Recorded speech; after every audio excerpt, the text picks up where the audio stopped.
I hope it's a wrap. I hope I don't have to do any work after tomorrow. Um, just want to say thank you to all of you who are joining us, whether you are joining us via Zoom or Facebook. My name is Ahmed Dents. I'm the development coordinator here at San Diego Repertory Theater. And again, thank all of you for joining me. Give me just a second while I take care of some technical things here. Uh, Again, thank all of you for joining us tonight. This is We Are Listening. If you've been with us before, thank you for coming back to take part in another what is going to be a great conversation. A couple of housekeeping notes as we get ready to get into our conversation.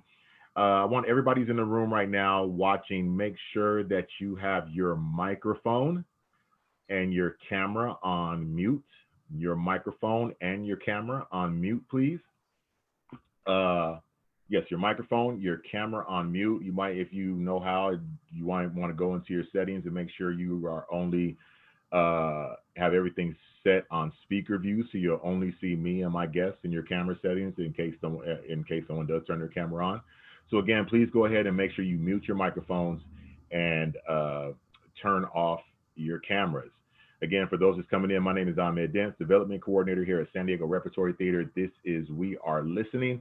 This is basically our bi-weekly conversation where we talk to theater professionals of African American descent, Black theater professionals, uh, whatever the acronym you want to use, because it changes every 3 years. So theater professionals of a melanated hue, should I say. And we're just, capturing their experiences in this performing arts world. Of course, as you know, it's the climate we've been in this year, not only with the pandemic, but with heightened racial tension and racial awareness due to, a lot of violent things happening this year. That has spurred these talks. And we thank all of you for taking part in these conversations. Again, they are bi-weekly. I do want to give you guys just a couple of notes about things that are happening. This is now a partnership between three theaters. This is now, We Are Listening is a partnership between San Diego Repertory Theater, La Jolla Playhouse, and the Old Globe. So I want to thank everybody involved with those theaters. I want to thank ahead of time Freedom Bradley Valentine, Jacole Kitchen, and all the staff at both of those theaters who are going to be putting this together and help curating the guests and the content. And we look forward to it being a great conversation and a great partnership moving forward. A couple of things I want to let you know about that are happening here at San Diego Repertory Theater. As you know, most performing arts and most media right now is stuck in the world of doing things in a virtual sense. And until we can get back to see each other in person and actually visit our favorite performing arts houses, most everybody's doing things virtually. And I want to tell you about a couple of things we have coming up. On September 13th, we have Hershey Felder as George Gershwin Alone. George Gershwin Alone tells the story of America's great composer who, with the groundbreaking A Rhapsody in Blue, made a lady out of jazz. The show incorporates the composer's best-known songs from The Man I Love to Someone to Watch Over Me, from the hits of An American Paris and Porgy and Bess. Again, you can purchase tickets to view Hershey Felder as George Gershwin live at sdrep.org. Again, that will be on September 13th. And then let me tell you about my man, Mr. Herbert Sequenza. A Weekend with Pablo Picasso is back, but it is in film form. That's why I am coming to you here from the SD-Rep rehearsal hall and not from my usual place at the theater, because the theater had been turned into a film site all week. They are wrapping up filming now, and Herbert will be doing his thing as Pablo Picasso in film form. You can watch that Weekend Pablo Picasso, written and performed by Herbert Sequenza, directed by Tim Powell and Todd Salovey. If you have never seen it live, I really suggest you go ahead and purchase a ticket to watch it on film. It is a great show. Herbert is the man. Again, you can get more information about all that at sdrep.org. Also want to talk to you about my next guest on We Are Listening coming up on September 10th. Again, we are now in partnership with La Jolla Playhouse and the Old Globe. And coming up on September 10th, we will have the one and only Sheldon Epps. That's right. The highly esteemed Sheldon Epps will be my guest here on We Are Listening. And for those of you who know Sheldon, spectacular, accomplished director, was the artistic director emeritus at Pasadena Playhouse. He has now accepted a new role as a senior artistic advisor for the Ford Theater in Washington, D.C. So I know that'll be a great conversation to have with Sheldon. So make sure you sign up for that. Head on over to sdrep.org/listening. We have changed the sign up a little bit to make it a little bit easier. Head on over to sdrep.org/listening to sign up. You can also sign up. The main sign up point is on Eventbrite. Just search We Are Listening or Sheldon Epps, and you can sign up and get the Zoom link for that interview. So now let me quit running my mouth by myself and let me introduce tonight's guest. Tonight's guest, two outstanding theater professionals. I know this is going to be a great conversation. So I'm going to ask Bill and Ebony to come on and turn their cameras on and join me now. Tonight, I am joined by award-winning author and playwright Bill Wright, and I'm also joined by Craig Knoll award-winning actress Ebony Muse. How y'all doing? Hi, good. How are you? I'm good. Thank you for this opportunity. Thank you for joining us. Like I really appreciate it. And Bill, I was really spurred. The first thing that spurred me to invite you is because you watched the first episode. I did. You watched the first episode, and then you were on Facebook screaming like, "Hey, I don't think like that." And I was like, "Good, come on and talk to me about it." You did. You said, "Well, come on." Yes. So here I am. And I didn't take you seriously until I got the invitation. Oh no! If I tell you to come on and talk, I mean it. And Ebony, you were actually suggested to me by one of our production staff, Sarah Zimmerman. She actually suggested that I have you come on. She had told me how much work you were doing during the protests and everything, and that just all bleeds into what these conversations are about. So let's go ahead and get into it. I want, like I said, anybody can read a bio, but I like the audience to get a sense of who you are from your own lips. So I want to start with you, Ebony. Why don't you go ahead and tell everybody who's listening who you are, what you do, and what got you into this performing arts world? Oh my goodness, that's a loaded question. Well, my name is Ebony Muse, and that's Ebony with an I. I got into theater by accident, actually. I started off as a child when I was dancing. I started dancing, and then I found that I could sing, and I wanted to be Aretha. I wanted to be, those type of singers. And then when I got into high school, someone suggested I should be in a musical. I watched them all the time with my family, but I didn't know really what it was like to be in one. And I got into Children of Eden as Mama Noah, and that was all she wrote. End of the road. I was like, I love this.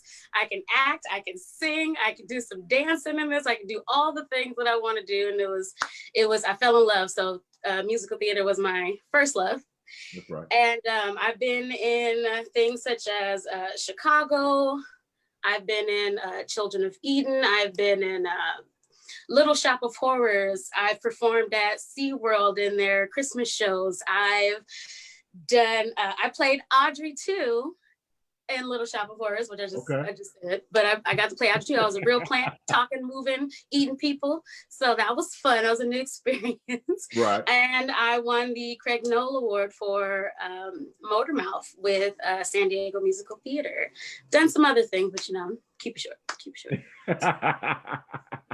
That's right. How about you, Bill? Give us a little bit of your background and how you got into this wonderful world that we work in. Well, I'm older than Ebony, so it won't be quite as short, but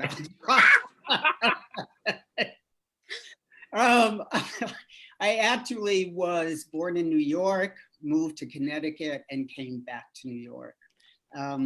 Always loved theater. I remember I went to a camp called Science and Arts Camp, and I was 15, and they did scenes from Macbeth, and I was Macbeth. And I remember having an argument with my mother about whether or not I should have one costume for the dagger scene and one for the banquet scene, or whether one could cover it, and I won.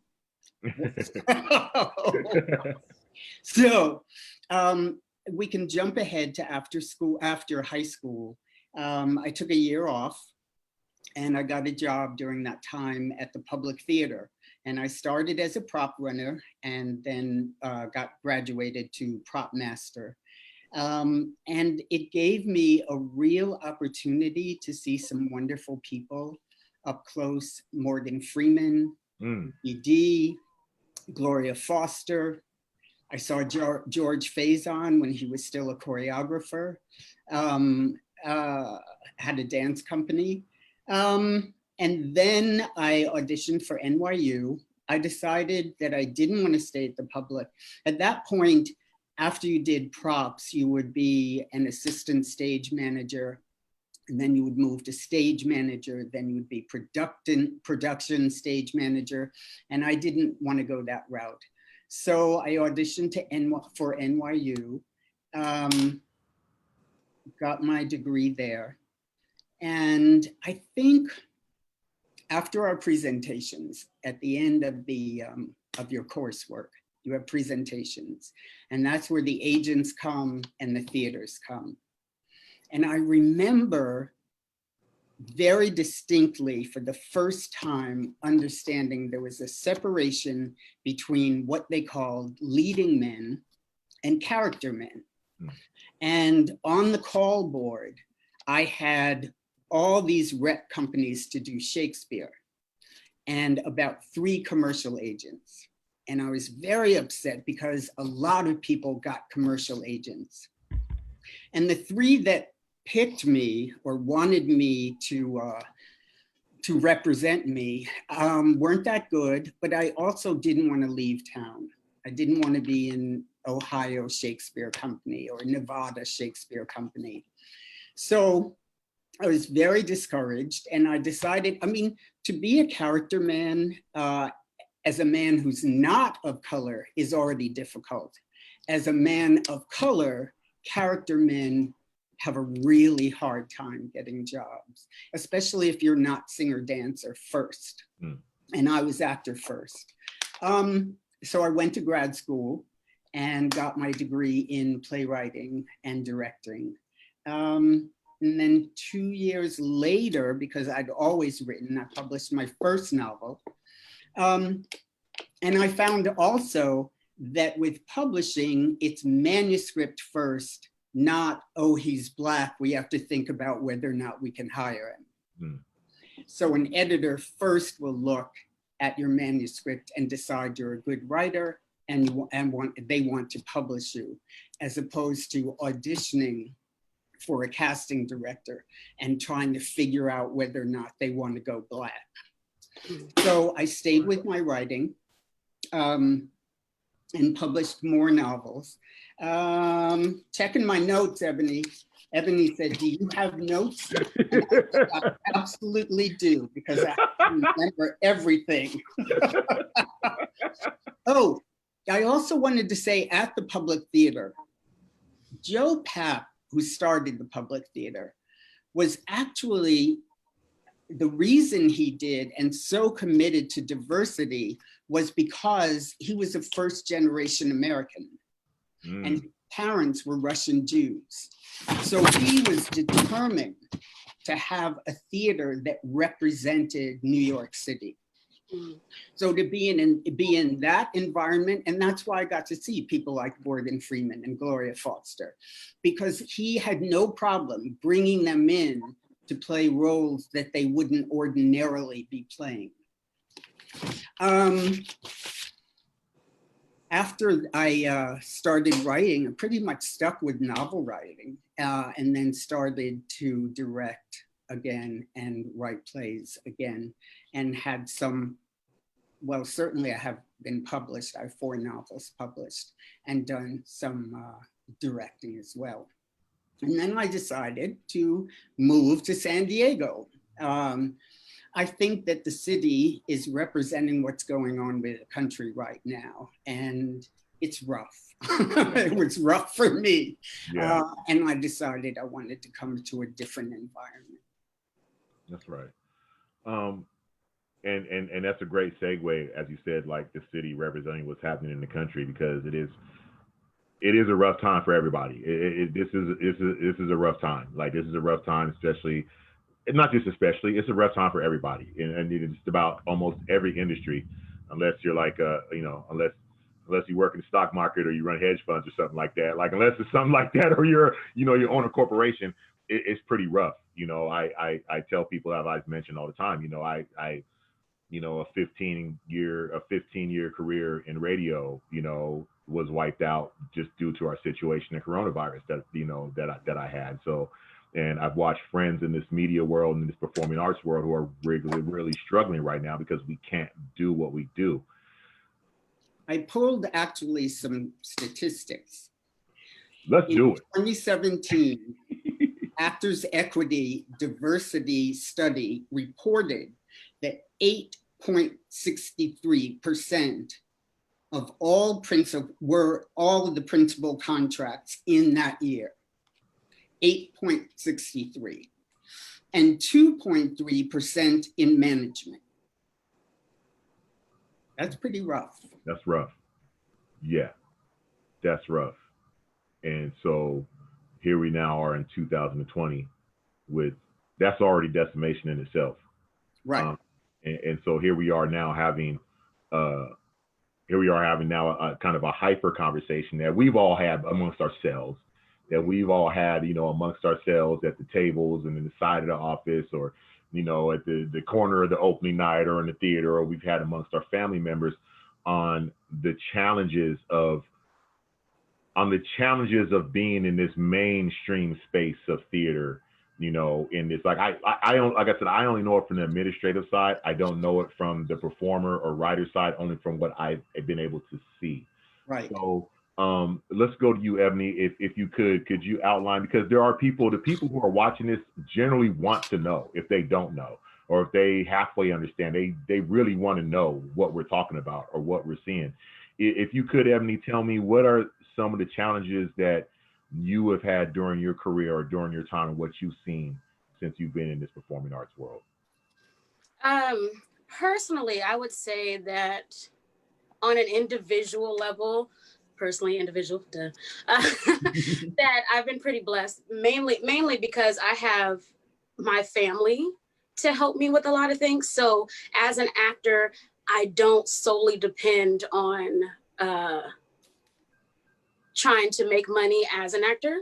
You know what I mean? So for me, if I don't want to take a role, if I feel like this company's not good for me, I can be like, deuces, you know what I mean? But for other actors that are beautifully melanated, they haven't had that luxury. We get skipped over for roles and shows that I could easily sing in a legit show. Right. But when people call me, they call me to sing gospel. They call me for that one gospel musical they do throughout the year, which, I mean, I love to do. And I'm not going to say that I don't have fun doing it, but I have other talents. I as a Black actor, I get labeled a Blackter. And I get pigeonholed into certain roles, and it's not fair, because I would love to be, in a little night music. I would absolutely love to play a lead role in Into the Woods. Shows, and those are just small examples, but I love those shows. I like Bernadette Peters is like one of my idols. Anything that she has. Sunday in the Park with George. Like, come on. I can do all those things. I have the training to do those things, but I'm not hired for those things. I'm not even considered. It's like, we're not even going into the fact that, my being a plus size adds on to that, but that's a whole nother situation, but nobody thinks, hey, let me call Ebony to come sing this legit, you know, maybe even a mezzo soprano if you don't feel like I can hit the soprano notes, even though I'm a soprano. Maybe I don't have the tone that you want, but nobody says, let's put her in the alto section of this show. She could play this role. Maybe let's try her out for this role. I don't get that consideration, even though I have the skills to do so. Right. So that's definitely been a struggle for me. And even before, when I was younger and doing like dancing things and little singing things, it was the exact same thing in high school, exact same thing. And I love my high school people. I love my old drama teachers, but it was the same thing. And at that time I was, a little diva. So I was like, yes, this is what I do. I know they're going to call me. And now as I'm older, I'm like, oh, it's not just because that's just really what I do. It's because that's all they think I can do. And for me, that's a problem. But again, like I said, I was blessed to have my family. So if I don't feel like a theater is for me, then I'm not gonna deal with you. If your whole season, it shows that I know you're not going to cast me in because that is what you are. That's what your history is. Right. I'm not even going to go out. They're like, oh, we don't have Black people coming out for auditions. That's because we know you're not going to cast us. Yes, right. We absolutely know that you're not going to cast us, or you're going to cast that one Black person that's Black enough that meets your quota, but not too Black to be in your show. Yeah. Right. And and then if we say something, we're difficult actors to work with. If we don't take the nonsense, we're difficult actors to work with, and then we don't get hired even more. Yeah, right. So for me, it's just to the point where I've given up on some companies. I don't even audition. They call me. Sometimes I've had companies even call me and say, we want to have you come audition for the show. And I'm like, sure, when's the audition? And then I never hear back, and I find out that they've casted some white person in that role. So it's like, what's the point? It's at this point, it's what is the point? That has been my experience. And at this point, one of my friends, and I'm not sure if anybody knows her name is Tanika Batiste. Yeah. Of course you might know her, but she's amazing. And she brought up a good point. It's like, at this point, we need to just be worried about our own. Yeah. Making, putting our resources, our stock, and our talent into our own companies, and showing them that we absolutely don't need to be a part of them. They want us to come in and sing in the rafters, and they want us to come in to fill their quotas. But you're gonna have to find somebody else. Yeah. Because we need to be doing this for ourselves. That's where I'm at, kind of. And there's a lot of great people that I work with, have worked with, that are not melanated and are down for the cause, But sometimes you got to create your own in order to move forward. So that's been my experience where I am. It's funny that you say that, because just today I was watching an interview with Nia Long, and she was talking about during the scope of her career, it was like her and Jada Pinkett Smith were coming up, their careers were on the same arc at the same time. And she was talking about how it seemed like the choices that the directors were giving, or that they were coming, was like, what did they want? Did they want the dark, sassy Black woman, or did they want the light-skinned, sassy Black woman? But the fact that was the choice of their characters, because they were two Black women, like, regardless of the tone of their skin, that they weren't just taking any old role, or they weren't just fitting any mold. You know what I'm saying? And it's just funny that you say that, because I was literally just watching that today, and it's like hearing you talk, I was hearing those exact same words out of Nia Long. And Bill, I want to come to you in a second, but I just want to ask you, Ebony, just real quick, because, just for discussion's sake, we're trying to give people the benefit of the doubt. Because like I said, people, they say they want these conversations right now. And this is open space. That's what this is designed for. This is to be real.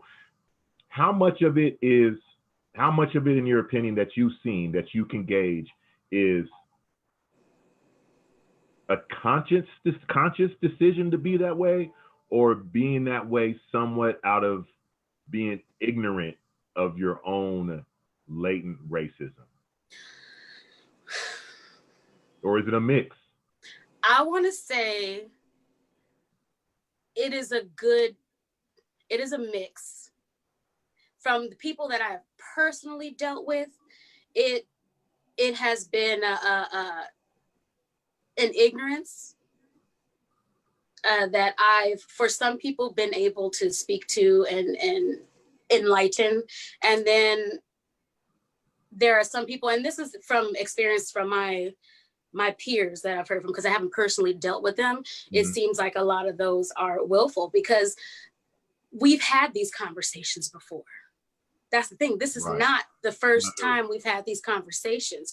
So it gets to a point where it's like, okay, we are telling you this, but you're not doing anything. So at this point, I feel like you don't care. You're doing it on purpose. You know, and because in these conversations, we constantly give solutions on what to do. Black people aren't coming. Okay, well, why don't you go into those neighborhoods where you do things? I mean, for example, the Old Globe has a shop in the hood, but from my knowledge, there aren't Black people working in that shop, or a lot of Black people working in that shop. How come you haven't gone into the hood? Maybe find a carpenter business that could probably come and help build your set. You know, find somebody talented, go to the schools that have a population of people of color and find talent there. Go out to these places. Put your stuff, when you put out auditions, don't just send it to the same people. Put it in places that wouldn't normally get the same play. That way, those people of color, those Black people can see these things. Right. I mean, someone who is in the business, sometimes I'll be like, how did you hear about that? I didn't know anything about that audition. I didn't know that they was making that. Oh, that's real nice. I could have did that. Right. It's like, well, such and such told me. Okay, I know such and such. How come they didn't send that to me? How come I didn't see that on their page, or I didn't see that on this page? You know, we have plenty of just Facebook groups that are for Black artists. And you don't see these companies posting in those groups for their shows, whether it's their Black show of the year or not. Right. They're expecting to word of mouth, I guess. Or they ask that one Black person that they know to tell the whole Black community of San Diego. I've had that experience where I was in a show and they're like, oh, we need more Black people. Ebony, can you call some folks? I don't know everybody. I can't. I mean, I helped because I wanted the show to be good, but I don't know everybody. Like, why do you expect that? That's not my job. I didn't get a casting credit. That's your job to go out and do that and go on those communities. And I mean, it starts as small as our children theaters.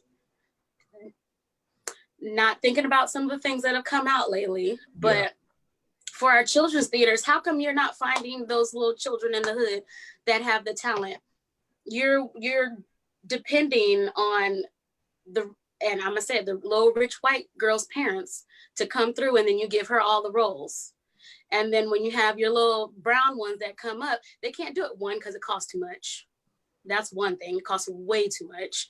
And then you're just not out there helping and spreading what I believe children's companies are supposed to do. You're supposed to nurture the talent in those children.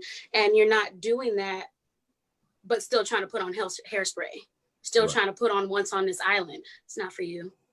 You're still trying to put on The Wiz, you know? And so that's why I say I think it's a mix, because we've been having these conversations. We've been giving the solutions that I just gave. We've been given for so long. We've been giving them for so long. So again, people that I've personally dealt with, that I've had these conversations with, who are trying to do things. And then there are those who have heard it and it's fallen on deaf ears. That's a willful ignorance. How about you, Bill? I'm going to piggyback on that. I read a quote today from Sherilyn Ifill, who's president of the NAACP Legal Defense Fund. And she said, and this piggybacks right on to what Ebony said, she said, we as a people, meaning Black people, have convinced ourselves into thinking that they don't see and didn't hear but we don't understand it is a choice not to be responsive. Mm. So that we are constantly a community trying to give people credit when they have made very, very conscious decisions.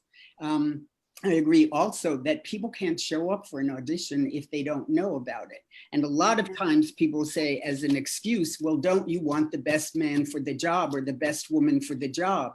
Well, if you haven't done outreach, you don't know that you don't have the best woman or the best man. Yes. Also, do you remember reading about the debate between August Wilson and Robert Brustein? And it was at Yale, and he said, American theater is unapologetically Eurocentric. Mm. That's it right there. Absolutely. Absolutely. Yeah.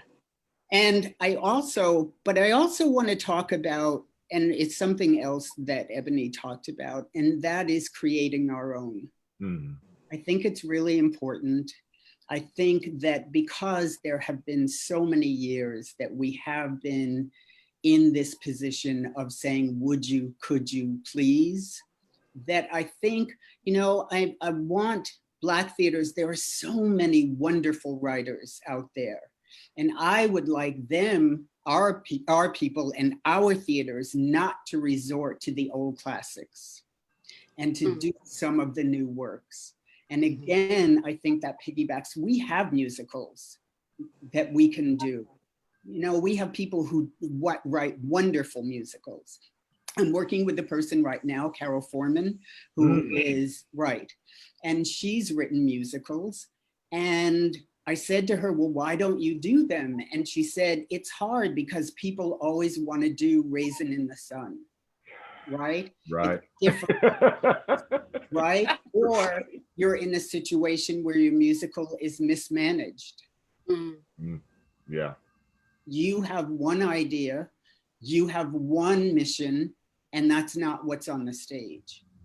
And that's very painful for an artist. Right. Right?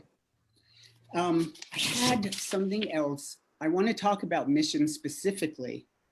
Part of the reason why I learned so much at Tribeca was because the woman who was the executive director had worked for 11 years with Woody King. And Woody King founded New Federal Theater way back in 1970. And listen to his mission. It says, New Federal Theater's mission statement is to integrate artists of color and women into the mainstream of American theater by training artists for the profession and by presenting plays by writers of color and women to integrated multicultural audiences. Plays which evoke the truth through beautiful and artistic recreation of ourselves. So that's a man of color, a Black man who decided out of the civil rights movement that he would go ahead and create a theater, right? Now, I want to say one other thing about mission. A mission statement should be a statement that anybody can see. So if you have a theater that is talking about serving the community and getting money for serving the community, if they are not serving parts of the community, then in a sense, they're being dishonest by taking that money. Right, if they got that mission statement. Yes. That says they're reflecting the images of the whole community, but they're not. Right. If there is a segment of the community that they are not addressing, to take that funding money is dishonest. And the reason why I say anybody can see it is you talk about allies. If you want to talk about people on a board who are allies, let them look at the mission statement. They should ask to see it. And as allies, they should say, you are not holding up your end of the bargain. Right. You are not doing what you said you would do. That's right. That's right. Can I say, I also, so Victor, somebody just asked a question asking, how can we hold them accountable? And I think that's a big thing, is that we're not holding them accountable. There's a lot of theaters out there saying that they're doing things, but I ain't heard nothing. I ain't seen nothing. And on that note, Ahmed, let me interrupt you 1 second. Ahmed, what I would love for you to do, and this is putting you right on the spot. Go ahead, I'll take the heat. I want to hear from them. Right. Yeah. I want to hear from them. I want to hear from artistic directors. I want to hear what their plan is for the next 10 years. Yes, we're in the middle of this COVID thing, but people they've already designed what they're doing in the future. Mm-hmm. Yeah. So let them come on, and not to put them on defensive, but for them to share with us what their plans are. Not their Black representative. Exactly. I love the fact that I can see that there are Black people now. I'm seeing that there are Black people in these positions, because one of the biggest things that I talked about with someone is that if there's not representation in the administrative, I'm gonna use this hand because my other hand's disappearing, administrative area, then there's no consideration for Black people down the line when we come to actors and your performers. So it's good to see that, you know, Ahmed is there. It's good to see that Ron and SDMT, you know, it's good to see those people, but I'm just finding this out. Yeah. You know what I mean? And you know, if I don't know you're there, then how am I going to know that your theater even cares like that about representation of people of color, Black people in your company? Yeah. Because all I see is how you audition. I don't see how you guys go about picking it. And if there's these Black people in your administrative area, your artistic directors and people who pick the plays, how come they don't have a voice to be picking stuff that will represent their people? Well, you know. So, you know, so I'm just, let me just say one more thing. So for me, it's like I said, it's great to see y'all, but I need to hear it from the white folks who own it, who run it. I need to hear them say it and not them, because to me it feels like they're sending out that Black person, that one Black friend to say, hey, we're doing something. See, we got a Black friend, we got a Black guy in this thing. Not to discredit you or anything, but you know, that's what it feels like. I want to hear you, the owner, tell me what you're doing in order to make sure your company is diverse and it represents, like Bill says, the whole community, not just the great white way. No, I needed to represent everybody, and I need to hear it from you, not your Black representative, and feel like you're trying to pacify me. Right. I also want to see action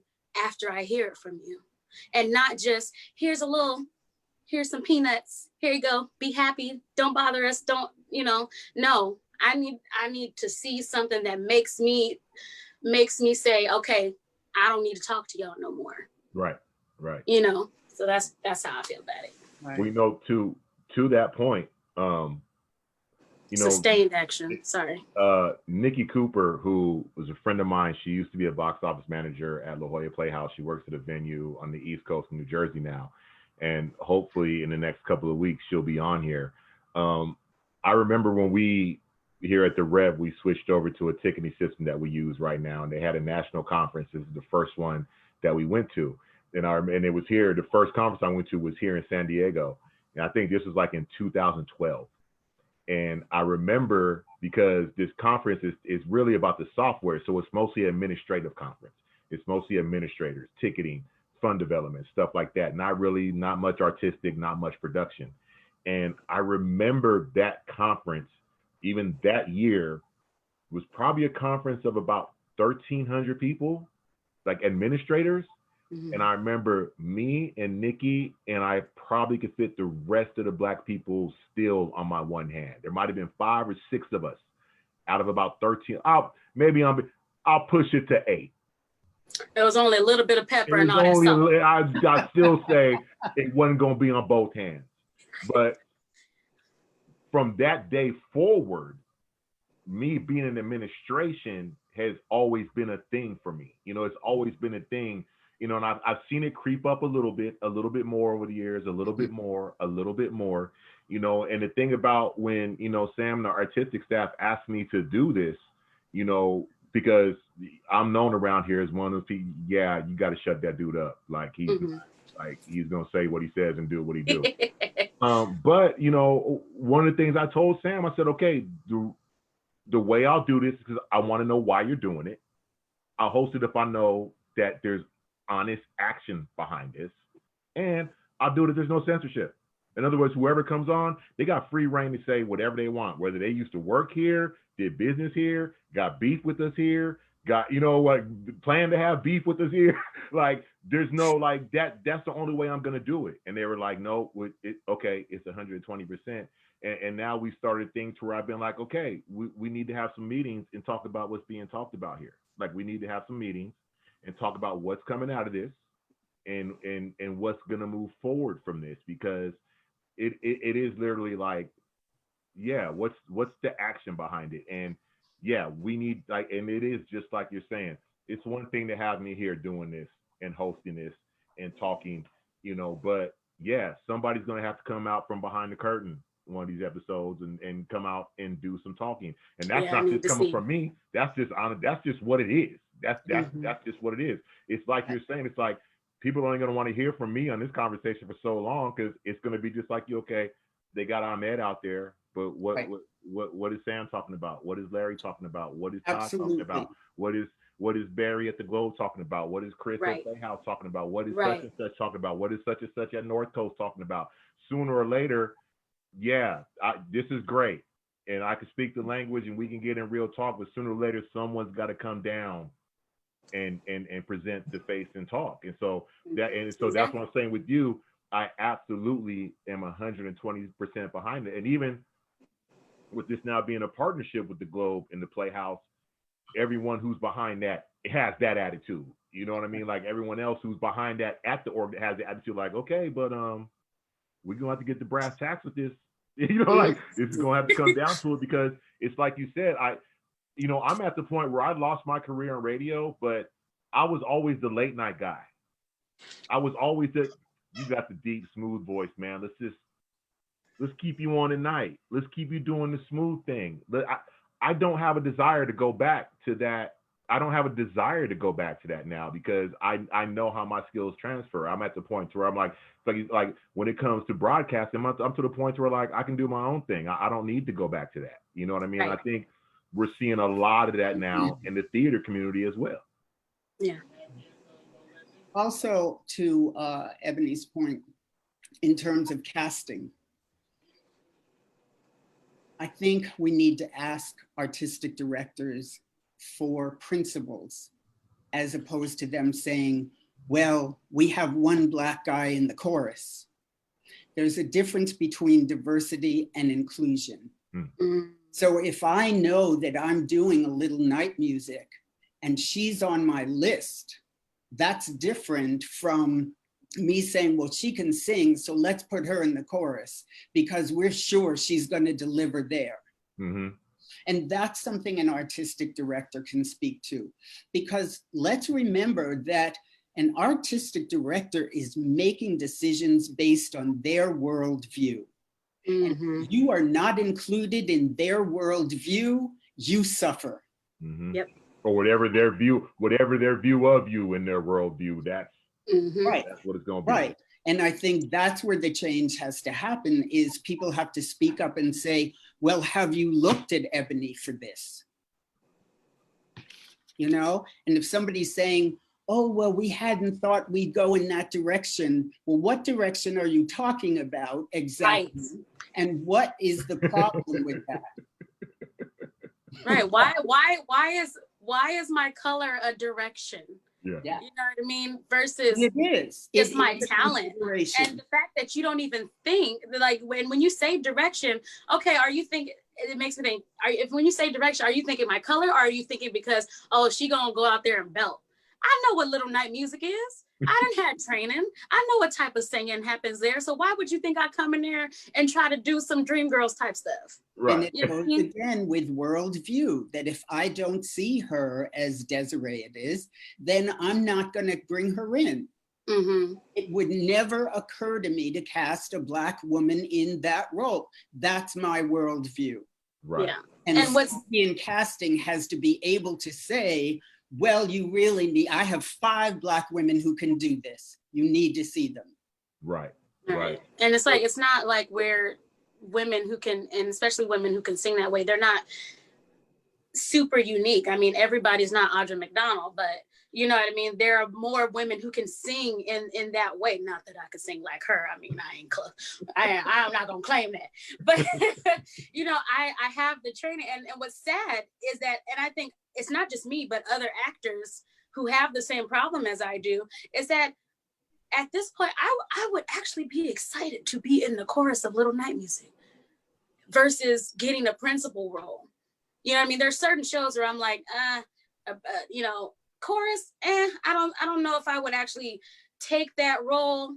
Is it worth my time? You know, when you take the consideration of what I have to do in order to be in that role as an actor, and you're thinking about signing a contract, and you're like, okay, I can take this role because it'll be worth my time in doing this, blah, blah, blah. You know, whereas if somebody were to cast me in the chorus of Little Night Music, I'm sad to say that I would be happy and I would take it. And I'm sad to say that. I want you to hold on to being the lead. I want you to hold on to being the lead. And it's really ironic, as I was doing my research so I would have these facts and figures today. And I saw an interview with Audra Mcdonald, and you know what she said? That in the beginning of her career, she would go to auditions and they would say, don't you have a gospel number? But she pushed. And she pushed, and look where she is today. She would say, no, I don't have anything in my repertoire like that, and hit the door.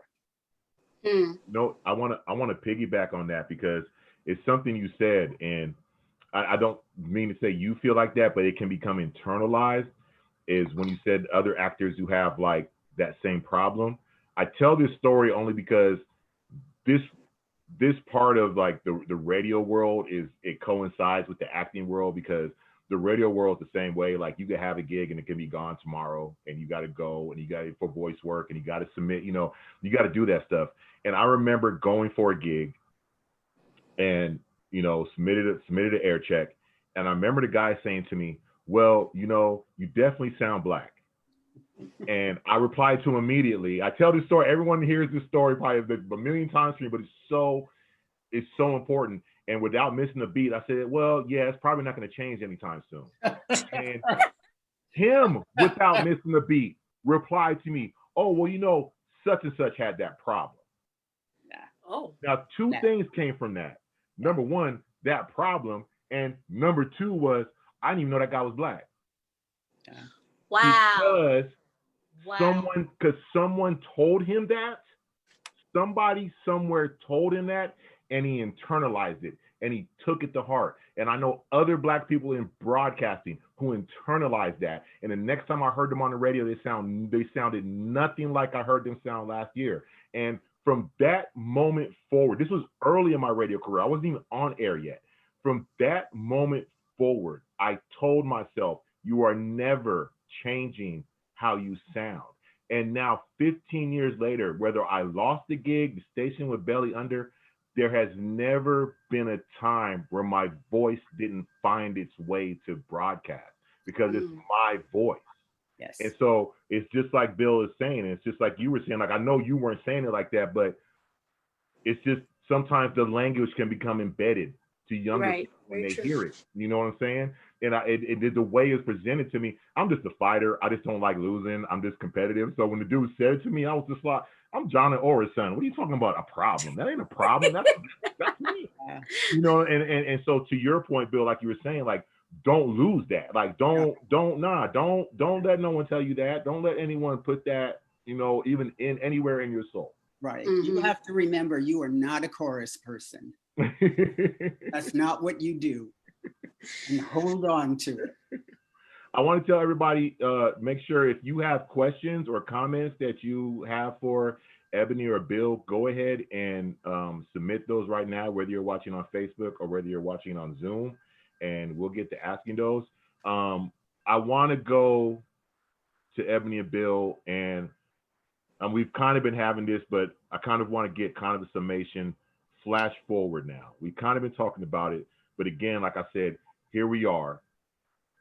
And, you know, I don't know if a lot of people did this, you know, we know after the death of George Floyd, everyone had the statements. Everybody, every theater, every shoe company, every business, didn't matter, Uber, Amazon, whatever. Everybody put the black screen with the white lettering out there. After somebody said something. As if this was going to blow over. And like I said, every 2 weeks when I've done this, there's been something new to let you know this is not going to blow over. Last time when I talked to Minka, it wasn't anything violent, but it was that Kamala Harris was picked as Joe Biden's running mate, and the whole thing of representation was back out in front, and the whole thing of race was back out in front.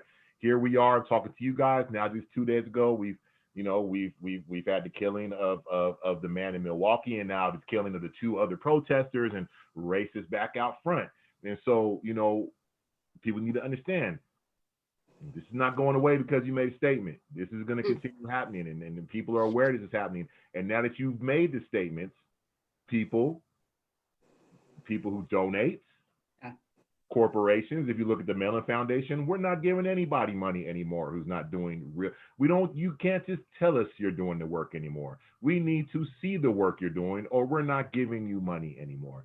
So as we move forward now, I want each of you to give me what do you think, you know, as brief as you can, what do you think going forward is the main thing for organizations to do if they're being honest and forthright, but also what do we do as actors and administrators moving forward in this conversation? Ebony? Go ahead. Go ahead. Okay. After George Floyd, I don't know how long afterwards, but I heard that Ebony was doing this demonstration. And I knew that I had to be there, right? And do you remember, I got in touch with you and I said, what are you doing and where is it? And I was so moved because she had an army there that was supporting her, number one. And number two, as an artist, I said to her, I said, why did you do it? And she said, because nobody else was. And I did my program that you were a part of, Ebony, that I wanted to do Black literature. And I didn't know anything about how to do a Zoom program. So I was making mistakes right and left. One of the people, and I will say it, left Ebony's name off the credits, and I had to reprimand him and then apologize to her about 50 times. But what I'm proud of is the fact that she showed up and other artists showed up, and we said, we are Black, we create art, and we're gonna put it out. And I think that's what we have to do. I think we can't continue to say, please do this. Even if we're angry, I think we have to continue to do our art. And as far as people who are not of color in power positions, we have to be adamant. And that's why I want people to come and sit, whatever room you're in, around the table and say, this is what our future is, and this is how we are being inclusive. And if they're not, you as a great host need to figure out a way to say, well, why not? Right. Yeah. Right? Yeah. I just that's what I'm known for saying a lot. Yeah, very true. I'll come sit next to you. I'll never work in this town, but I'll come sit next to you. The other thing is, I want to put this out, and Ebony, you should too. I said I want to do more directing. All right, Hamilton was born out of the public theater saying, here's 3 weeks, here's a small stipend, we'll come see what you're doing. Hamilton came out of that, Chorus Line came out of that.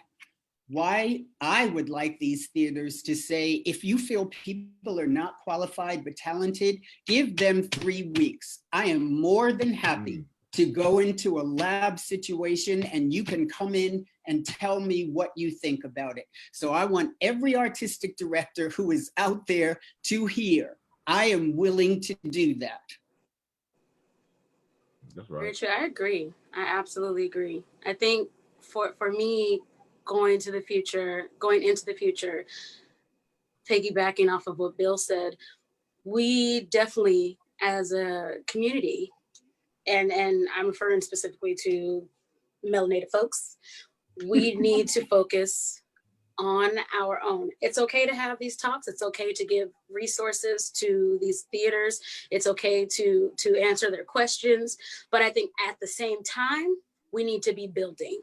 I mean, we have one of the oldest Black theaters in San Diego, Common Ground.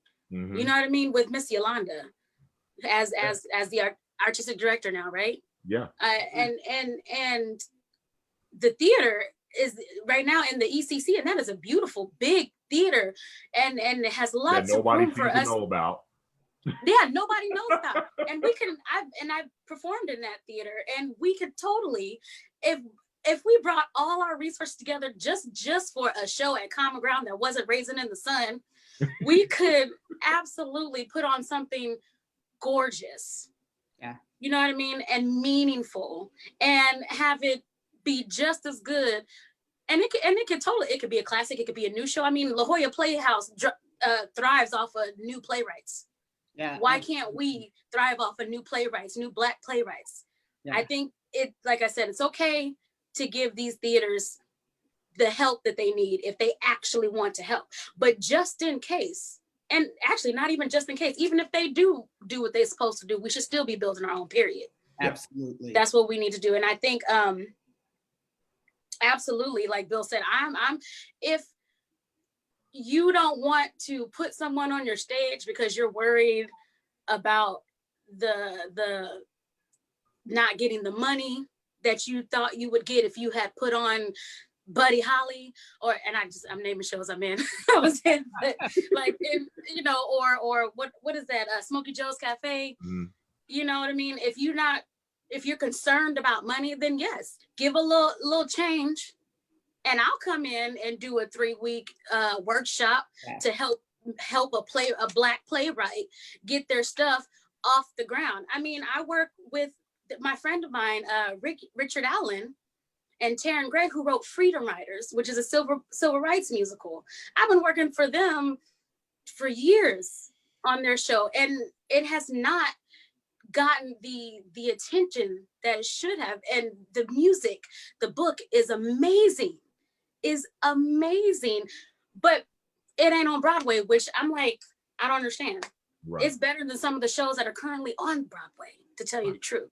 Right. You know, and I think it has a lot to do with it, one being about the civil rights movement, and also him being a Black writer. Though he has a white partner help, you know, with it, it's still, you know what I mean? Like, but he did one about Disney, and he got so much talk and so much love about his Disney, Walt Disney musical versus his Freedom Riders musical, which has been out way longer. Mm. You know what I mean? And that's an issue. And I think, like I said, if theaters are worried about money, if that's what it is, if you're worried about money promoting these new playwrights, or somebody doesn't have a show that is particularly ready to be put on stage, like Bill said, I'm down to help. I'm down to be there. I'm down to be present and to work with these shows. I'm down to give my input. I'm down to give my talent. But you have to give that space. You have to be willing to give that space. If you actually want to do something, then give somebody some space. Otherwise, we're going to make our own space, and then you'd be mad because we won't be there. Mm. There is no lack of money, Ebony. There is no lack of money. You know what? It's where it's going. You have people who are funding.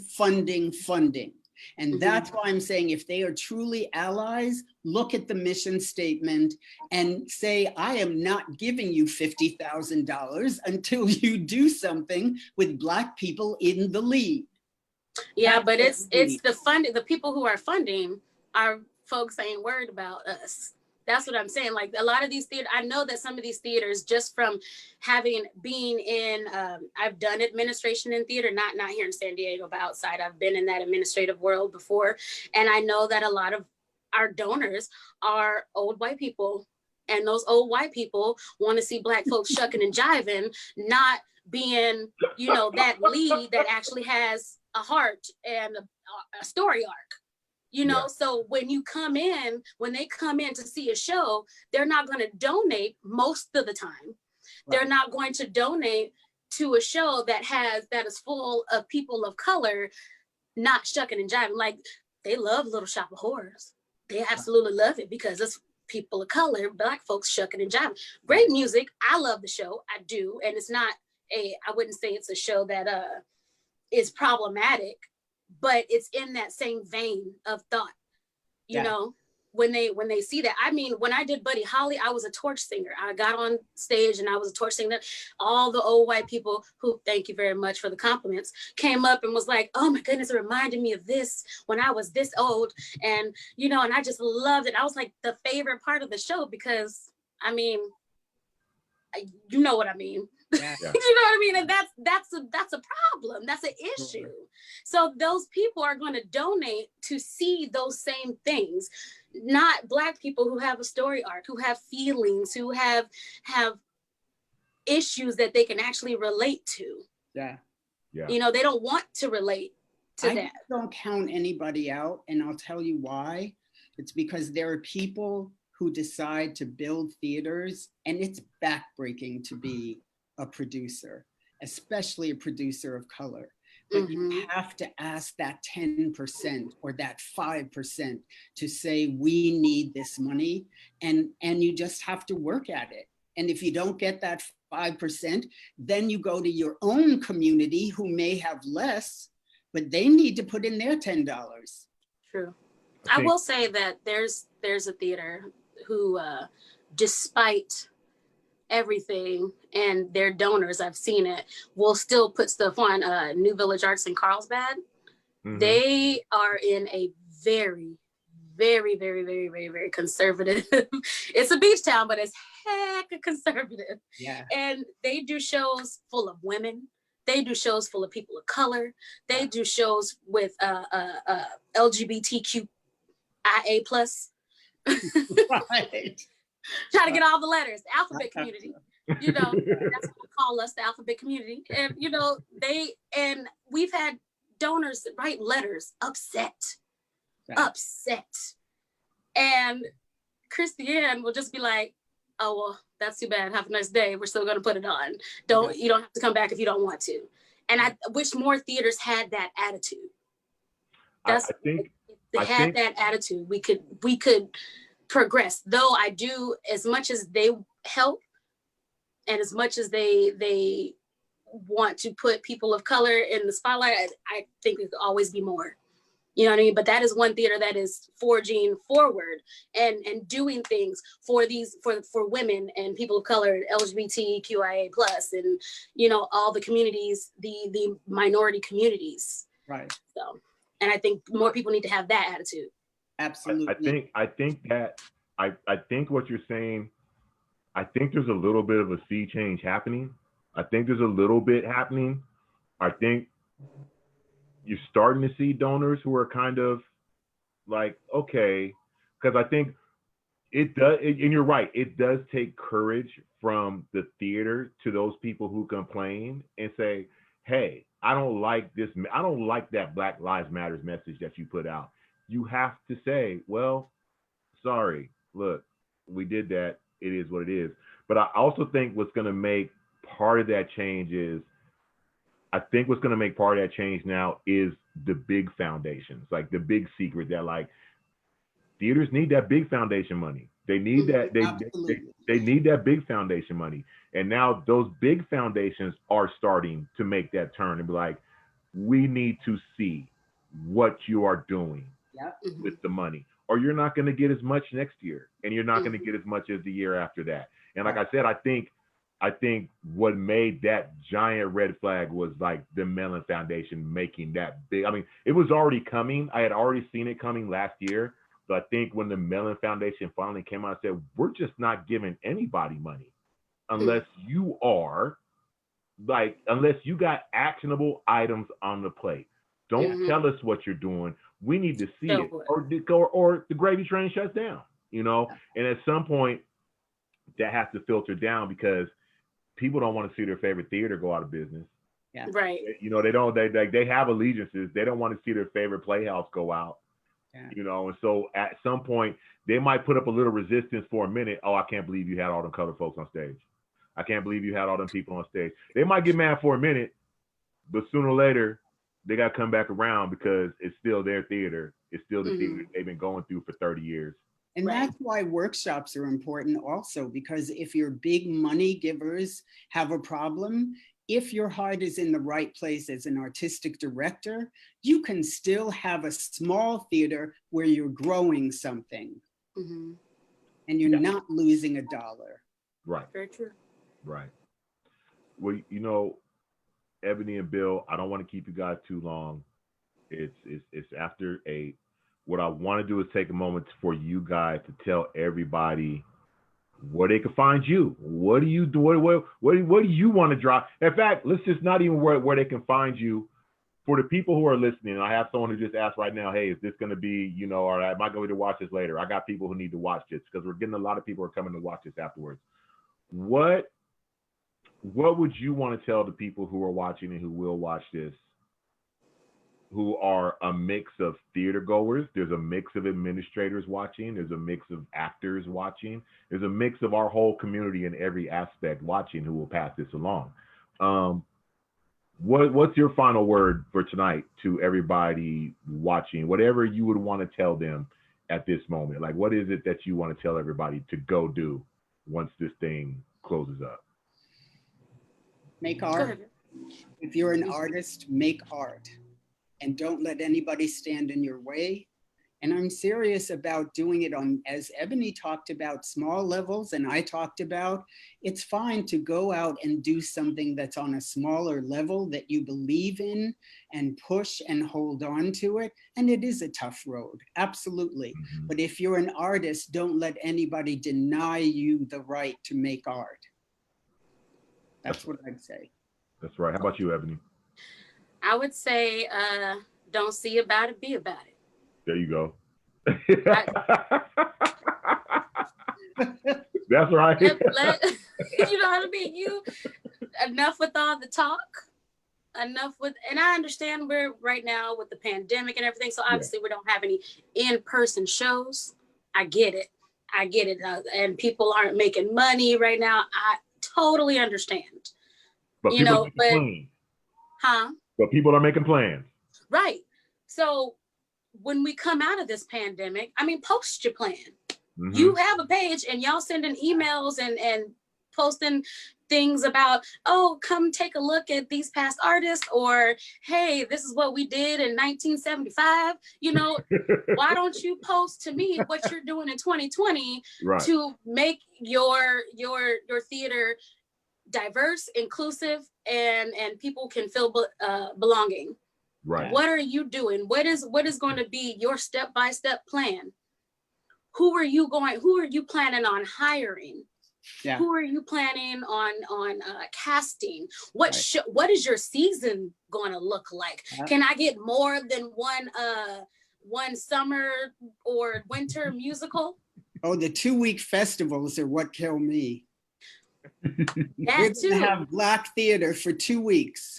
2 weeks. And we're going to limit it from Thursday to Sunday.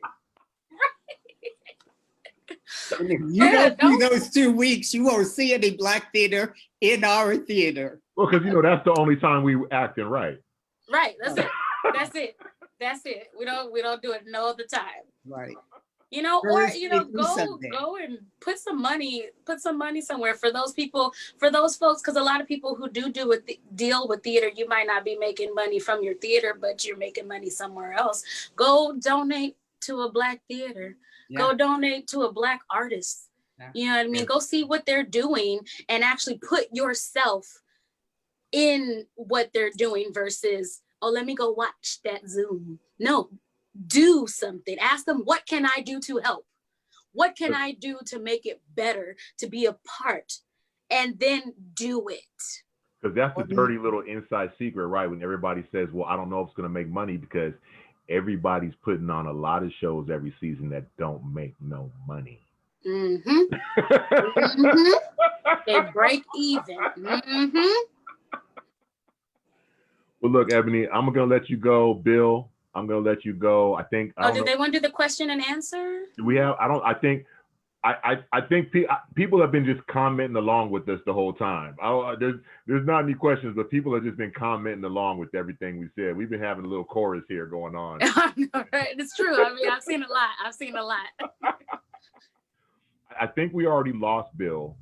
Yeah, he kind of disappeared. I wonder what happened. I don't know if he lost his connection, but well, y'all can find me, Ebony Muse, EBONIMUSE, all of my social media, Facebook, Twitter, Snapchat, Instagram, Twitch.